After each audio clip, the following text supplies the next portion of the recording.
প্রথমে আপনার পরিচয়। আমি হলাম ডোম পোস্টমর্টম হাসপাতাল, সদর হাসপাতালে ডোম। আচ্ছা, আপনি এই কাজটির সাথে কত বছর ধরে আছেন? এই 34-35 বছর, 34 বছর মতন।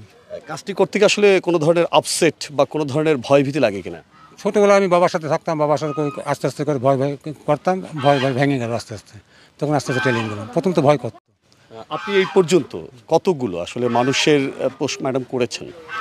এটা অনুমান কী বলতে পারবো, আজকে 34 বছর করছি, এখন কতগুলো হতে পারে তার আমার লিস্টে আছে, কিন্তু আমার হিসাব বলতে পারবো না, অনুমান বহুত করা হয়েছে।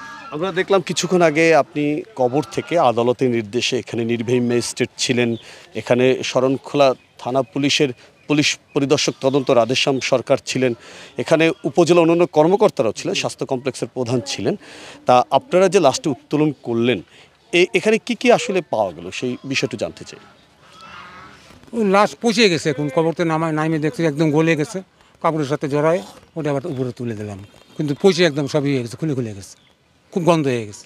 আরেকটি বিষয়, এই যে যখন একটা মানুষের পোস্টমর্টম করেন আপনারা, কাটতে গিয়ে আপনারা কোনো ধরনের সমস্যায় পড়েন কিনা আসলে? কার থেকে সমস্যা কি, গন্ধভোগ হয়, এমনি কোনো ভয়ভীতি নাই, কিন্তু গন্ধভোগ হয়, এটি কষ্ট করতে হয়, সহ্য করতে হয়। যে মানুষটা মারা যাওয়ার ধরেন একদিন দুই দিনের মাথায় যখন তাদের ময়নাতদন্ত হয়, সেক্ষেত্রেও কি তাদের কোনো ধরনের ঘ্রাণ বা কোনো সমস্যা হয় কিনা? গন্ধ হয়, আমাকে সমস্যা হয়, একটু সমস্যা হলে তো একটু কপুর টপুর হিসাব সেন্টেন মারি তারপর কাজ করতে হয়। এই কাজটি করতে কেমন লাগে আসলে? কেমন লাগে? কষ্টের ব্যাপার, এখন করতে হয়, এখন বাধ্যতা করে আইছে। আপনার সাথে দেখলাম এক ভাই, তিনি খুব সুন্দর করে কাজটি করলেন। তিনি আপনার কি হন? আমার মেজো ছেলে। আপনার মেজর ছেলে। আমরা একটু কথা বলি আপনার সাথে। আপনার পরিচয়? আমার নাম আশিক। আশিক ভাই, আপনি কতদিন ধরে এই কাজের সাথে জড়িত? এই প্রায় 8-9 বছর। 8-9 বছর। জি।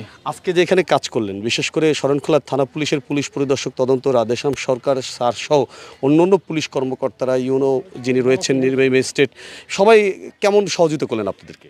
জি, ভালোই। সহযোগিতা করেছেন? জি। এরকম সহযোগিতা অন্য জায়গায় পেয়েছেন কিনা? না। তার সবাই ভালো? জি।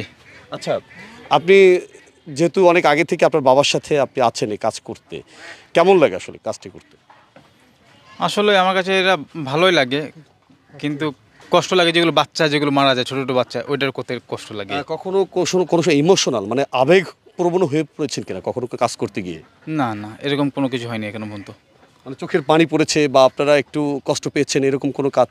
হ্যাঁ হয়, কোনগুলো ওই ছোট ছোট যেগুলো বাচ্চা মারা যায়, 2-1 বছরের বাচ্চা, ওইগুলো যেন পোস্টমর্টম হয় তখন এগুলো আরেকটি বিষয় অনেকে জানতে চায়, মানুষের প্রথম কোন কাজটা আগে করেন? ধরেন পোস্টমর্টম যখন করা হয়, সেক্ষেত্রে আপনার কোথা থেকে স্টার্ট করেন, কিভাবে করেন? আচ্ছা, আমি একটু আপনার সাথে তোমার এমনি সহকারী আপনি বলেন। পোস্টমর্টমের সময় যখন ডাক্তার যেটা অনুমতি দেয়, যখন মাথা করতে হয় মাথা করি, যখন পেট করতে হয় পেট করতে হয়, ডাক্তারের সাজেশন মতন আমরা কাজ করতে হয়। আচ্ছা আচ্ছা, আপনাকে অনেক ধন্যবাদ। ভালো থাকেন, আমরাও দোয়া করেন, আমরা ভালো থাকি।